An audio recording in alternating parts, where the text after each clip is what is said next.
Assalamualaikum teman-teman, kami di sini ingin menceritakan kisah-kisah heroik para pejuang Indonesia. Kisah-kisah heroik para pejuang kemerdekaan Indonesia banyak diceritakan dalam sejarah. Mereka berjuang dengan gagah berani demi mempertahankan kemerdekaan dan kedaulatan bangsa. Berikut ini akan kami ceritakan kisah-kisah heroik pejuang Indonesia yang bernama Teku Umar dan Malahayati.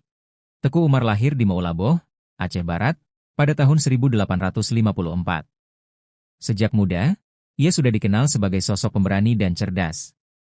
Saat Belanda mulai memperluas kekuasaan mereka ke wilayah Aceh, Teku Umar tidak tinggal diam. Ia mulai merintis perjuangan bersama rakyat Aceh untuk melawan penjajahan. Teku Umar mulai berjuang sejak usia 19 tahun. Ia terlibat dalam banyak pertempuran gerilya di hutan-hutan Aceh. Ia dikenal sebagai ahli strategi yang mampu mengalahkan pasukan Belanda meskipun dengan persenjataan yang lebih sederhana. Pada tahun 1883, Teku Umar melakukan strategi cerdas, berpura-pura bekerja sama dengan Belanda. Ia menyerahkan diri dan bahkan diberi jabatan oleh Belanda, serta pasukan dan senjata. Namun, ini adalah bagian dari rencananya.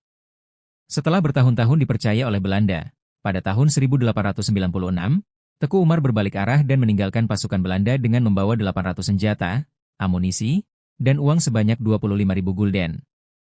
Ia kembali memimpin perang melawan Belanda. Aksi ini dikenal sebagai Het Verraad van Teuku Umar, atau pengkhianatan Teku Umar oleh Belanda. Tetapi bagi rakyat Indonesia, ini adalah aksi keberanian dan strategi luar biasa. Teku Umar terus memimpin perlawanan bersama istrinya, Katnyak Dien, yang juga dikenal sebagai pahlawan perempuan Aceh. Namun pada 11 Februari 1899, Teku Umar gugur dalam sebuah penyergapan di Maulaboh. Teku Umar tidak hanya dikenang karena keberaniannya, tetapi juga karena kecerdasannya dalam strategi perang. Namanya diabadikan sebagai pahlawan nasional dan menjadi inspirasi bagi generasi setelahnya untuk mencintai tanah air dan melawan segala bentuk penjajahan. Hidup mulia atau mati syahid, prinsip perjuangan Teku Umar yang sampai kini menggema dalam semangat kemerdekaan Indonesia. Nah, Teku Umar adalah pejuang cerdik dan berani yang melawan penjajahan Belanda dengan strategi licik.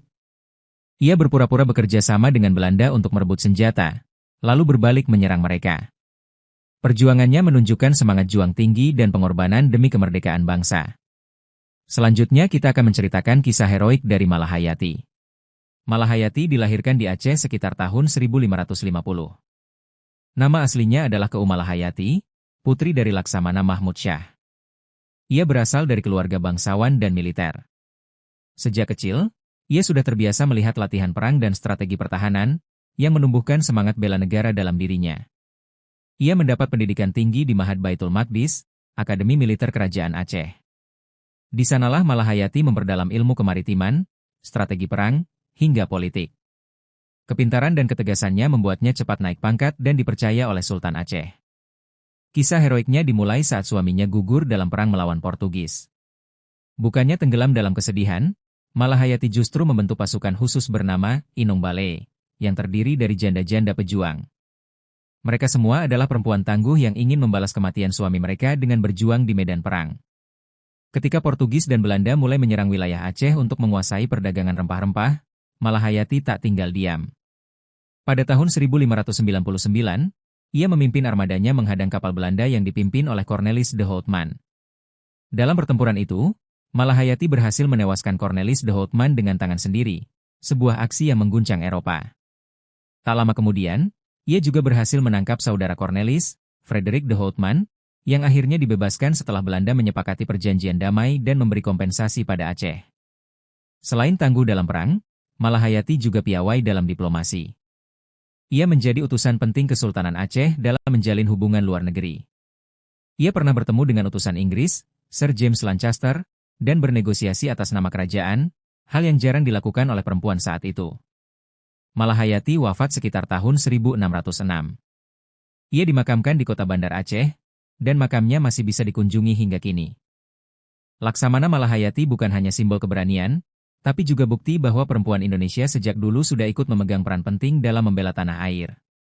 Ia bukan sekadar panglima, tapi pemimpin yang menginspirasi generasi masa kini bahwa cinta tanah air tak mengenal jenis kelamin.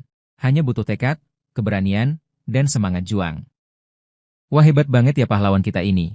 Malahayati sebagai pejuang wanita tangguh dari Aceh yang memimpin pasukan Inong Bale melawan penjajah. Keberaniannya menunjukkan peran penting perempuan dalam mempertahankan kedaulatan bangsa. Perjuangan para pahlawan Indonesia menunjukkan keberanian dan cinta tanah air yang luar biasa. Semangat mereka jadi inspirasi bagi kita untuk terus menjaga dan membangun negeri ini. Sekian cerita singkat dari kami, mohon maaf bila ada kesalahan. Wassalamualaikum warahmatullahi wabarakatuh.